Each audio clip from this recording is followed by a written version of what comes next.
이 시각 정치권 이슈 알아보겠습니다. 막바지에 접어든 국정감사, 여야 신경전이 그 어느 때보다도 치열합니다. 더불어민주당은 이번 주 열리는 에이펙 정상회의를 앞두고 국익을 위해 정쟁을 멈추자며 무정쟁 주간을 제안했습니다. 이에 국민의힘은 부동산 민심이 폭발하고 있는데 침묵하라는 것이라고 반발하면서 독재와 야당 탄압부터 멈추라고 목소리를 높였습니다. 한편 내일부터 정상회의 슈퍼위크 본무대가 막을 올립니다. 이재명 대통령은 에이펙 최고 경영자 서밋 개막식에서 특별 연설을 하는 것으로 경주 일정을 시작합니다. 한미 정상회담을 시작으로 미중, 한중 정상회담 등이 예고된 가운데 북미 대화가 급속히 성사될 가능성도 배제할 수 없는 이번 경주 에이펙 외교전에 시작된 모습입니다. 관련된 정치권 이슈들 이야기 나눠보겠습니다.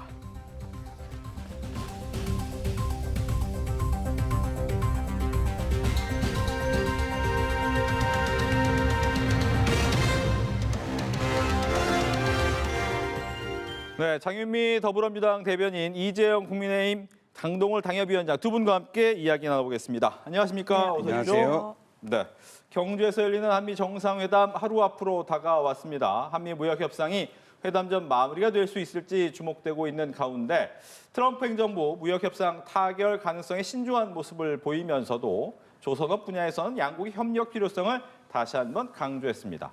조선업 협력을 꺼내든 이유, 과연 그리고 한미 정상회담 전에 타결될 가능성이 있는지에 대한 이야기를 듣겠습니다.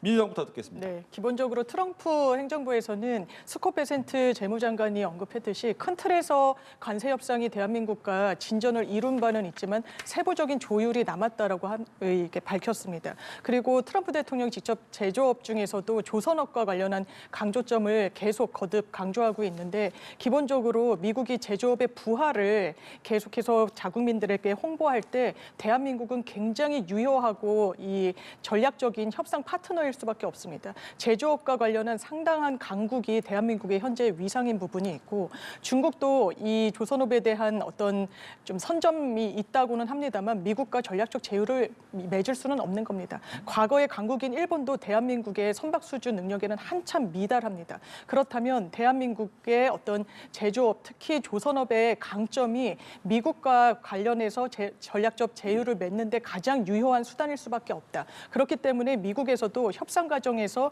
조선업이 나왔다는 건 우리로서도 상당히 긍정적인 신호라고 보입니다. 왜냐하면 이 부분을 협상의 지렛대로 삼을 수 있기 때문입니다. 지금 사실상 거의 유일하게 강점을 갖고 있는 대한민국이라는 파트너의 요구를 완전히 무시할 수는 없는 겁니다. 이 부분이 일본과 또 우리가 처해 있는 입지, 위상이 다른 부분도 있어서 지금 큰 틀에서 합의 중에 더 중요한 건 대한민국 국익을 관철시키는 방향으로의 관세 협상이지 않겠습니까? 미국이 요청했던 그 원안대로 관철된다면 대한민국은 상당히 경제적으로 어려울 수밖에 없다라는 점을 엄중히 새기면서 협상에 좋은 결과를 국민들께 내놓기 위해서 데드라인을 정하기보다는 잘한 결과물을 내놓기를 위해 힘쓰고 있다는 점 말씀드립니다. 네, 국민의힘 이야기 듣겠습니다.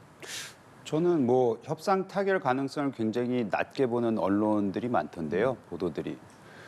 근데 뭐 저는 가능성이 있다고 개인적으로 생각하거든요. 네. 상당 부분 그 3,500억 불에 대한 그 투자 금액이라든지 뭐 분할, 납부, 투자 이 관련된 내용을 진전이 있었다고 뭐 한 1, 2주 전에 나왔었고요. 게다가 지금 이 조선업 분야에 대한 협력 부분도 어찌 보면 그 메시지는 우리 국민을 대상으로 한 메시지가 아니고 미국 자국민을 향한 메시지가 아닌가라는 생각이 좀 들었어요. 즉 이제 협상이라는 거는 뭔가 하나 내줬어야 되지 협상이 될 거 아닙니까? 네.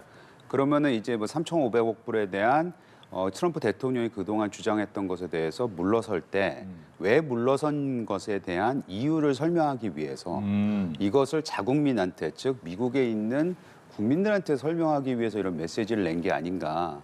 그래서 양국 다 계속해서 협상 타결이 매우 힘들다. 뭐 이런 식으로 얘기는 하지만 사실상은 굉장히 많이 진전이 돼 있어서 내일이 됐던 한 이번 주에 트럼프 방문 시에 아마 극적으로 타결하는 모습을 만들어내려고 하는 오히려 전략이 아닌가라는 생각이 전 들었습니다. 네, 오히려 타결 가능성이 높아진 거 아니냐라고 이제 봐주셨어요. 네.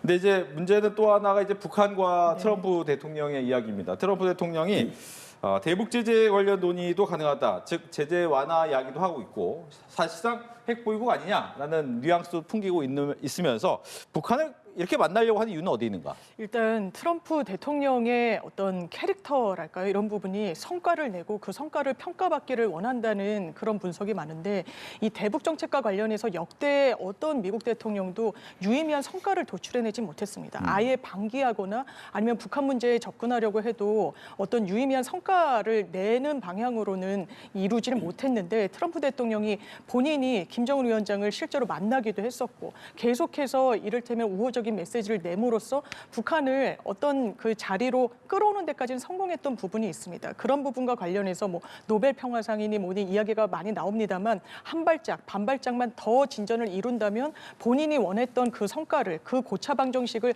나야말로 풀어냈다라는 그런 어떤 결과물을 내려고 하는 것이 아닌가로 보이는 부분이 있고 그렇다면 북한으로서도 사실상 이런 협상장에 나오기 위해서는 동의인이 필요할 겁니다. 여러 동의인이 있지만 트럼프 대통령이 계속 언급하고 있는 누클리어 파워라는 북한의 핵 보유의 어떤 입지, 그 위상을 인정하는 듯한 그런 부분들. 왜냐하면 핵 보유력을 가진 국가들을 지칭하는 단어를 거듭 북한을 향해서 본인의 취임식 당일에도 쓰고 최근에도 그 언급을 입에 올리고 있거든요. 그렇다면 북한으로서는 이 부분을 관철시키기 위한 지렛대로 활용할 가능성이 매우 높고 또 하나는 경제 제재를 풀려고 할 텐데 과거보다 달라진 북한의 입지는 지금 러시아와 굉장히 경제적으로도 밀착함으로 인해서 경제적 제재에 대한 부담감은 과거보다는 많이 저감된 측면이 있어서 협상에 나오게 되는 동인으로서는 그 요인이 많이 퇴색한 거 아니냐는 분석이 나오는 것 같습니다. 예, 왜 만나려고 할까요? 둘 다 얻을 게 있기 때문에 아닐까요? 트럼프는 트럼프대로 김정은 위원장도 김정은 위원장대로 만나면 서로 얻을 게 있어 보여요. 트럼프 같은 경우는 앞서 잘 말씀해 주셨지만 본인이 소위 말하는 평화 수호자, 뭐 8개의 분쟁을 자기가 종식시켰다 이러면서 노벨 평화상에 대한 뭐 의지를 계속 드러내고 있고 뭐 일본에서는 이번에 그 평화 수상자 무슨 추천도 받았다고 하지 않습니까? 네. 그런데 사실 남북 문제, 특히 핵 문제를 해결한다고 하면 그만큼 또 지금 반세기 동안 이어져고 있는 이 분쟁에 대해서 큰 뭐 종지부까지는 아니더라도 굉장히 큰 전환점을 마련하는 계기가 되기 때문에 아마 그것에 대한 욕심이 있지 않을까라는 생각이 들고 김정은 위원장도 그 러시아라든지 아니면 중국과의 관계가 돈독해진 건 확실해 보이는데 트럼프하고 만나면 또 본인의 국제적 위상이 많이 올라가지 않겠습니까? 아마 그래서 두 사람 다 어차피 자기 마음대로 정하면은 되는 사람들이잖아요.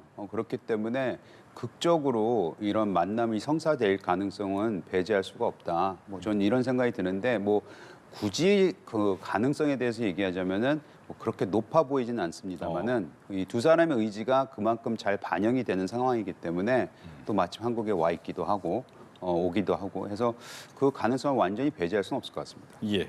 또 하나 이제 에이펙 기간 중에 이제 정쟁을 좀 그만하자라는 것이 민주당의 제안이었습니다. 국민의힘 여기에 대해서 경제 참사나 부동산 참사를 덮기 위한 침묵의 강요, 또 정치적 물타기다라고 비판을 하는데 이 부분은 비판부터 들어야 될 것 같습니다. 국민의힘 이야기 들을까요? 일단 정청래 대표가 그 얘기를 한 부분은 이해는 가나 진정성이 느껴지지가 않아요. 아, 왜 그렇습니까? 왜냐하면 본인이 이제 주말에 올린 페이스북에 오세훈 시장을 저격을 하지 않았습니까? 네, 그 직전에. 네, 그 직전에. 네. 그래갖고 다음 날 아침에 우리 그나저나 싸우지 맙시다. 이러면은 그거 누가 믿겠습니까? 그렇기 때문에 게다가 또 악마와 손을 잡겠다. 그러면 국민의힘이 악마란 소리잖아요. 그러면 당 대표가 그 상대편을 악마라고 명명을 한 다음에 그나저나 손을 잡겠습니다. 화해합시다. 잠깐이라도 이렇게 얘기하면은 그 듣는 사람으로서는 기분이 좋을 리가 없겠죠. 그런 의미에서 정청래 대표가 만약 진정성이 있었다면은 단어 선택에서 조금 더 조심스러웠지 않았을까. 좀 이런 생각이 들고 게다가 이게 좀 정치적인 그 셈법이 깔려 있지 않았나라는 의심을 또 할 수밖에 없는 것이 예. 지난번 이재명 대통령이 이제 유엔에서 연설을 할 때 당시 국내 정치는 굉장히 시끄러웠죠. 민주당 그 조희대 대법원장을 공격하는 그런 사건들이 있었잖아요. 네. 그러면서 오히려 이재명 대통령의 유엔 연설이 묻혀버렸어요. 그래서 아마 그 당시에도 용산에서 굉장히 큰 불만이 있었고 당내에서도 여러 목소리가 나왔던 걸로 아는데 이렇게 본인은 소위 말해서 우리가 싸우지 말자라고 해놓고 솔직히 말해서는 지금 이재명 대통령이 지금 에이펙을 주관하는데 여기에 자기네들 뉴스가 좀 방해가 안 되도록 하려는 그런 밑자락이 깔려 있다. 저는 그런 생각이 듭니다. 근데 더 중요한 거는 그럼에도 불구하고 진짜 우리 국민의힘에서 이번에 나온 얘기는 저는 들어볼 만하다라고 생각 드는 게 특히 부동산 정책과 관련해서는 너무나도 실망감을 크게 안겨주고 있기 때문에 이건 하루가 멀다 하고 우리가 잘못된 부분이 있으면 지적을 해야 되고 수정을 해야 되는 상황입니다. 계속해서 또 그 민주당 발 그리고 정부 발 나오는 그 인사들의 그 국민의 그 감정을 후벼 파는 이런 언사들 때문에 더더욱 지금 정치권이 굉장히 그 미움을 받고 있는데 이런 걸 그냥 넘어가서는 오히려 야당이 역할을 못하는 거라고 지책을 받을 수 있기 때문에 이런 부분에 있어서는 할 말은 해야 된다. 네. 그런 생각이 좀 듭니다. 예. 일단 진정성이 보이지 않는다. 그리고 또 하나는 부동산 참사 같은 경우에는 민생에 밀접한 부분이 있기 때문에 이 부분을 그냥 넘어가서는 토 안 낸다. 일단 오세훈 시장에 대해서 이제 언급한 부분은 정쟁을 중단하자라는 제안이 이제 직전에 나오긴 했습니다만 오세훈 시장께서 민주당과 이제 토론을 좀 제안한 측면에 대한 화답의 측면이 있었다는 점. 그렇지만 이제 야당에서 말씀 주시다시피 그 표현이 다소 과하게 야당에서 받아들였다면 이 부분까지 포함해서 민주당 대표가 저부터 솔선수범하겠다고 말씀드리는 건 그 이전까지 정치적으로 날선 공방이 오갔던 부분을 최소한 이 슈퍼위크라고 지칭되는 에이펙 그 기간 동안은 그리고 여러 해외 정상들이 지금 경주에 있는 거 아니겠습니까? 역대급으로 경제인 규모도 상당히 큰데 그렇다면 조금 내려놓고 정쟁으로 국민들을 불편함을 드리는 부분은 서로 좀 양보를 하자라는 제안에 어떠한 뭐 꼼수나 어떤 정치적 의도가 있다라고 보여지진 않고요. 그렇기 때문에 장동혁 대표께서도 에이펙의 성공을 위해서 국민의힘도 할 수 있는 최대치를 지원하겠다라는 말씀을 하신 부분이 그 연장선상에서 있었던 것이 아닌가 싶고 부동산 정책에 대해서는 당연히 계속해서 점검이 있어야 되겠죠. 민생과 직결된 부분이 맞습니다. 다만 10월 15일 날 정책 발표가 있었습니다. 지금은 시간의 어떤 시장의 흐름을 주시해야 될 때인데 굉장히 성급하게 정치 쟁점화하고 어떤 정쟁의 수단화되는 부분이 있어서 이런 부분에 대해서는 다소 내려놓는다고 해서 민생에 나아가는 길이 막히거나 어떤 제동이 걸리거나 이렇지는 않을 거라고 생각합니다. 반박해도 되나요? 네. 일단 정청래 대표가 월요일 아침에 소위 말해서 화해 그 제스처를 한 거잖아요. 그러면 여당의 당대표 정도 되면은 아침 회의에 할 때 분명히 전날 내지는 그런 고민을 했을 거예요. 근데 바로 전날 오세훈 시장한테 당신은 특검이나 잘 받아 뭐 이렇게 비아냥거리는 조에 공격을 했거든요. 그래 놓고 나서 내가 솔선수범하겠다니까 못 믿겠다는 말씀을 드리는 것이고 부동산 정책 같은 경우 11호 대책이 어느 정도 시간이 좀 무르익어야지만 이것에 대한 효과를 볼 수 있지 않겠느냐. 어느 정도 이해는 가는 부분입니다만은 그럼 그거를 이행하기 위해서 이 석 달이 됐던 6달이 됐던 앞으로 이것이 잘 정착이 되고 이걸 효과를 보기 위해서는 다시 말씀드리지만 이걸 이행하는 정책 수반자들이 굉장히 신중하게 그리고 이것을 잘 할 수 있는 뭔가의 믿음을 줘야 되잖아요. 근데 그런 모습은 오히려 못 보고 정반대로 갔죠.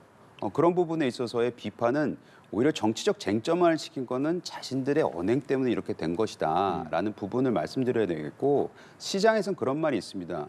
문재인 정부 시절에 내가 정부를 믿고 집을 안 샀더니 집값이 뛰어서 이제는 더 못 산다. 다시는 이런 정부의 잘못된 정책으로 집값이 뛰면은 나는 어떻게 하나라는 불안감이 굉장히 팽배해 있습니다. 그 불안감을 이렇게 낮추지 못하는 것은 사실 그거는 여당의 잘못이에요. 그 잘못을 지적하고 그걸 고쳐라라고 얘기하는 것도 야당의 역할이라고 생각합니다. 예, 반론? 예, 기본적으로 만약에 정청래 대표가 정쟁을 좀 그만하자라고 이야기한 이후에 오세훈 시장 특검이나 잘 받으라라는 취지의 글을 올렸다면 말씀 주신 부분이 완전히 맞을 텐데 그렇지 않았습니다. 먼저 오세훈 시장이 제안하신 부분에 대해서 민주당의 입장을 내고 다만 들으시기에 뭐 오세훈 시장 측에서 들으시기에 조금 껄끄럽다고 하더라도 나부터 솔선수범하겠다. 이 주간만큼은 서로 이 정쟁을 삼가자라고 하는 부분에 대한 진정성은 좀 의심하기는 어렵다라고 생각이 들고요. 그런 부분과 관련해서 부동산 시장 연일 어떻게 보면 국민의힘에서 대안보다는 누구는 갭투자를 했니, 누구는 뭐 다주택자니 이런 부분에 매몰돼서 문제 제기를 하고 계시는 부분에 대해서는 국민들도 역으로 그럼 당신 당대표는 어떤가, 국민의힘의 원내대표는 어떤가 이런 역질문을 주고 계십니다. 이게 소모적인 부분으로 번진다는 의견도 상당한 만큼 최소한 국익의 관점에서 이 주간만큼은 여야 공이 힘을 합쳐야 될다라는 말씀 거듭 드립니다. 네. 그 부분에 대해서도 좀 말씀을 안 드릴 수가 없는데 예. 죄송하지만은 일단은 어제 장동혁 대표가 얘기를 했을 때 에이펙에 국민의힘도 힘을 쏟아부어야 되지 않겠냐. 이게 한 8시 반에 한 얘기인가 그래요. 네. 정청래 대표는 9시인가 했습니다. 그리고 민주당의 논평이 그 이후에 나왔거든요. 그러면서 거기에 장동혁 대표가 화답을 했다. 순서가 바뀌었잖아요. 그러니까 그 순서 하나도 제대로 맞추지 못하는 거예요. 그러니까 국민의힘에서 바로 반박이 나오는 거 아니겠습니까? 아니 지금 해야 될 말은 해야 되는 거 아니냐 이런 식으로 얘기를 한 것이고 네. 뭐 오세훈 시장에 대해서 뭐 더 말씀드리기가 좀 민망할 정도로 정청래 대표와 오세훈 시장이 지난 몇 달간 그러니까 몇 주간 보여줬던 모습 속에서는 정쟁밖에 없어. 특히 당 대표로서 할 말들은 아니었다라는 부분을 다시 한번 좀 강조시키고 싶습니다. 알겠습니다. 최민희 과방위원장 얘기로 넘어가겠습니다. 이 자녀 결혼식을 둘러싼 논란이 계속되고 있는데 어떤 내용이냐? 국정감사 기간에 치러진 딸 결혼식에서 피감 기관으로부터 축의금을 받았다 돌려준 것이 쟁점입니다. 송원석 원내대표는 뇌물은 돌려줘도 뇌물죄다. 따라서 최 위원장은 사퇴해야 한다라고 촉구를 했고요. 이에 박수현 수석 대변인은 최 위원처럼 축의금 반환 의원이 있다는 말을 들어보지 못했다. 그 정도 하면 되지 않느냐라는 부분이었습니다. 아무래도 또 비판하는 쪽 입장을 먼저 들어야겠죠. 국민의힘 듣겠습니다. 걸리니까 돌려준 것 같은 뉘앙스니까 이게 용서가 안 되는 거죠. 그리고 지금 돌려줘도 뇌물이다, 고발할 뭐 대상이다 이 부분에 대해서는 당내에서 뭐 법적 검토를 했으니까 아마 그런 말이 나오지 않았을까라고 해서 그거는 법리적인 해석일 것 같고요. 네. 다만 이제 최민희 위원장이 최근에 보여줬던 모습이 이걸 포함해서. 네. 그다음에 언론을 굉장히 압박을 하잖아요. 특히 그 MBC 국장이었나요? 뭐 보고 과정에서 뭐 자신을 비판했거나 민주당을 비판했는데 그것이 마음에 안 든다고 내쫓았다는 그런 기사도 있지 않았습니까? 그만큼 굉장히 강압적이고 권력에 취해 있는 듯한 모습을 보여주는 이 모습 속에서 굉장히 위험하다 이런 말씀을 좀 드리고 싶고요. 그리고 지금 보좌진들이 뭐 정리해서 얼마 이렇게 100만 원, 50만 원 뭐 가려지긴 했습니다만 네. 이런 식으로 보고를 하지 않았습니까? 근데 그게 또 최민희 위원장이 했던 얘기하고 앞뒤가 안 맞아요. 뭐냐면 자신은 너무 공부를 열심히 하느라고 그 말도 안 되는 걸 공부하느라고 자신이 하나밖에 없는 딸 결혼식 챙기지 못했는데 그러면은 사실 보좌관들도 그걸 챙길 수가 없었을 거 아니에요? 근데 왜 누가 얼마 냈는지는 보좌관들이 챙기고 있습니까? 만약 돌려주기 위해서 지금 보좌관들이 어쩔 수 없이 개입을 했다라고 하더라도 사실 그 정도 센스가 있었으면 더 큰 센스를 발휘했어야 됐겠죠. 뭐냐? 내가 이렇게 공부 뭐였죠? 양자역학 공부하느라 너무 바빠서 내 딸 결혼식도 못 챙기니까 보좌관님들 가가지고 여기 피감기관들이 와서 돈 내는지 그거 좀 감시하고 내게 하면 못 내게 해주십시오. 라고 오히려 사전에 그거를 방지했어야 되는데 그런 생각이 전혀 없었던 걸 보면은 걸리고 나서야 아차 싶어서 이렇게 한 것이 아닌가라는 국민적 비판을 피해갈 수가 없어 보입니다. 예. 국민의힘에서 비판하실 수는 있는데 일단 송원석 원내대표께서 이야기하신 것처럼 뇌물이란 건 나가도 너무 나간 지적이다 이런 생각이 듭니다. 기본적으로 국민의힘에선 고발 조치까지 하겠다고 하는데요. 일단 뇌물이란 건 최소한 묵시적인 대가관계, 청탁이 있어야만 하는 겁니다. 최민희 의원의 설명에 따르면 일단 민주당 동료 의원들에게만 청첩장, 그러니까 초대 의사를 전달했다라는 거예요. 그런데 이 뭐 일부 과방위와 관련된 기관, 뭐 언론인 등 일부 분들이 축의금을 냈습니다. 이 부분 본인이 달라고 하거나 최소한 인식했던 그 범위 안에 있지 않은데 뇌물이다. 이거는 너무 나아간 좀 정치 정쟁이다. 그리고 본인이 이 부분이 문제가 되고 뭐 여러 사정으로 다시 돌려드리는 데 있어서 보좌진의 도움을 받는 거죠. 왜냐하면 여러분들이 이 추계를 하셨고 이 부분에 대해서 어떻게 보면은 다 정리를 해야 되는 부분까지 비판의 영역으로 삼는 것은 좀 과도하다라는 말씀 드리고 싶습니다. 그 청첩장 이제 뭐 부고 이런 거 내가 안 알렸다 이런 말씀 자꾸 하시는데요. 민주당에서 특히 최민희 위원장이 그런 말씀을 하셨는데 요즘 세상에 최민희 위원장 되면은요 정도 되면은 청첩장 안 돌려도 다 합니다. 근데 지금 국감 기간에 본인의 딸이 지금 결혼을 딴 데도 아니고 국회 사랑제에서 했고 그 사랑제에서 그 결혼을 하기 위해서는 굉장히 힘들게 잡아야 되는데 거기에 대해서 엄마의 도움을 받았느냐 안 받았느냐 여기에 대한 지금 답변도 제대로 나오고 있지 않습니다. 그럼에도 불구하고 결혼을 시켰다는 것까지는 이해를 하겠는데 왜 날짜 잡기 힘드니까.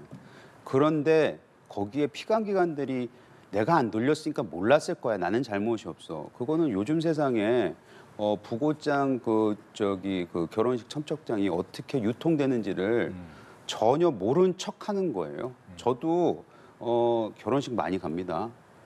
상가집 많이 갑니다. 제가 직접 받아서 가는 거, 특히 상주나 뭐 이런 분들한테 받는 거 별로 없어요. 다 돌다 보면은 누구 아들 결혼한다며, 누구 부모님 안타깝게 돌아가셨다며, 그럼 뭐 가봐야지라고 해서 가는 겁니다. 피감기관들이 그걸 받았을 때 과연 그들이 나한테 보내지 않았으니까 안 가도 됐지 이렇게 생각했을까요? 그건 너무나도 현실과 거리감이 있고 국민들을 너무 바보로 생각하는 발언이 아닌가 하는 생각이 좀 드네요. 네. 그런데 이제 오늘 SNS에 허위 조작 정보에 휘둘리지 말자. 깨어 있어야 한다. 또 노무현 정신으로 무장해야 한다.